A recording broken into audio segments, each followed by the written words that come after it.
Doctor भूमिर चौहान और मैं हूं कंसल्टेंट न्यूरोफिजिशियन अहमदाबाद से। तो आज मैं आपसे कुछ बात शेयर करना चाहूँगा एपिलेप्सी के बारे में। सबसे पहली बात तो ये है कि एपिलेप्सी एक ऐसी बीमारी है जिसमें दिमाग के जो इलेक्ट्रिक तरंग हैं वो डिस्टर्ब हो जाने की वजह से शरीर के ऊपर उसकी असर दिखती है, जिसे हम मिर्गी या खींच के तरीके से पहचानते हैं। तो इस खींच के या मिर्गी के कुछ लक्षण होते हैं जिसको पहचानना ज़रूरी बनता है। आमतौर पे जब दौरा आता है तो आदमी बेहोश हो जाता है, उसके हाथ पैर तन जाते हैं, उसमें हाथ पैर में जकड़न जैसी महसूस होती है, उसकी आंखें बड़ी हो जाती है, मुंह से झाग निकलने लगते हैं और कुछ 1-2 या 3 मिनट तक ये दौरा चलता है, जिसके बाद आदमी बेहोश रहता है और 5 से 15-20 मिनट में वो बेहोश में वापस आ जाता है। तो ये बड़ी मिर्गी के लक्षण होते हैं। इसके साथ साथ कई बार छोटी मिर्गियाँ भी देखी जाती है जिसमें कि आदमी के हाथ पैरों पर कोई असर नहीं होती, लेकिन वो जब कुछ काम कर रहा है तो तुरंत से वहाँ पर रुक जाता है, वो एकदम से स्टन या स्टैचू बन जाता है और कुछ सेकंड्स के लिए उसको पता नहीं रहता है कि आसपास कौन है, क्या हो रहा है। उससे कोई बात भी करना चाहेगा तो वो कोई कम्युनिकेशन नहीं कर पाएगा और इस प्रकार का दौरा कुछ एक सेकंड होके निकल जाता है।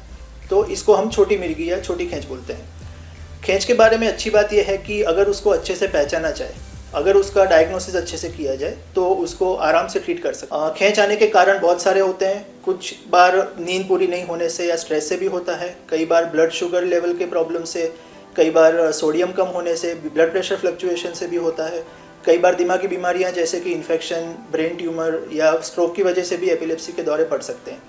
एपिलेप्सी की जो दवाइयाँ दी जाती है वो हमेशा उसका कारण जानने के बाद ही दी जाती है, इसलिए जब भी आप ऐसा कोई दौरा देखें आसपास में या अपने में तो आप तुरंत से न्यूरोफिजिशियन का कांटेक्ट करिए। जो इवेंट है, आपका जो दौरा आया है, उसका डिस्क्रिप्शन सुनने के बाद उसके प्रॉपर इन्वेस्टिगेशंस किए जाते हैं।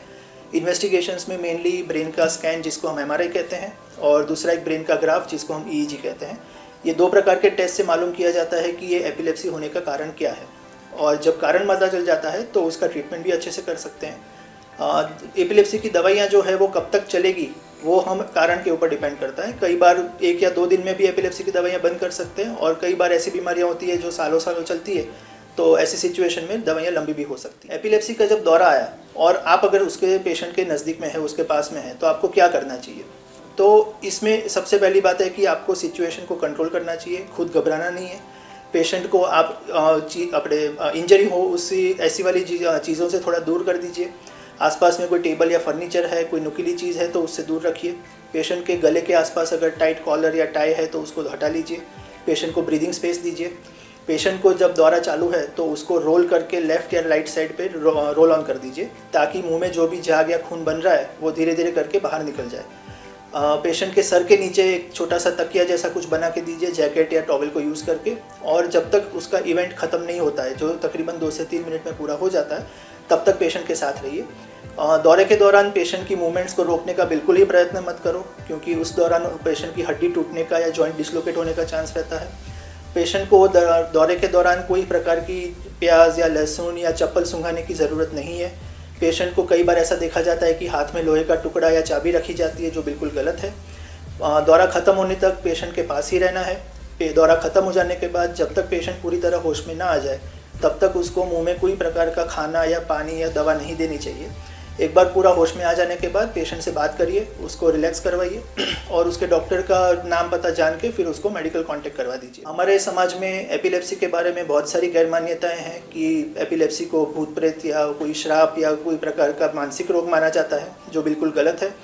इस प्रकार की मान्यताओं की वजह से एपिलेप्सी की दवाइयाँ ठीक से नहीं दी जाती है। कई लोगों में दौरे बहुत लंबी टाइम चलते रहते हैं और कोई दौरा अगर किसी को रोड पे चलते हुए आ गया, या कोई लेडी है जो किचन में काम कर रही है और कुकिंग करने के दौरान दौरा आ गया, या कोई इलेक्ट्रीशियन है या कोई फायर वर्कर है या कोई ड्राइवर है, इन प्रकार की चीज़ों में अगर दौरा आता है तो गंभीर अकस्मात होते हैं और कई बार वो अटैक जो है वो जानलेवा भी हो सकता है।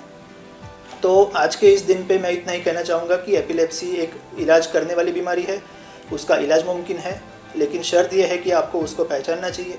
अच्छे से अगर पहचाना जाएगा तो दवाइयाँ बहुत सारी अवेलेबल हैं मार्केट में। पेशेंट के सिम्टम्स, एपिलेप्सी का प्रकार, उसके कारण, पेशेंट की साइड इफ़ेक्ट प्रोफाइल्स, ये सब देख के हम दवाई अच्छे से सिलेक्ट भी कर सकते हैं और आराम से पेशेंट को एपिलेप्सी से मुक्ति दिला सकते हैं।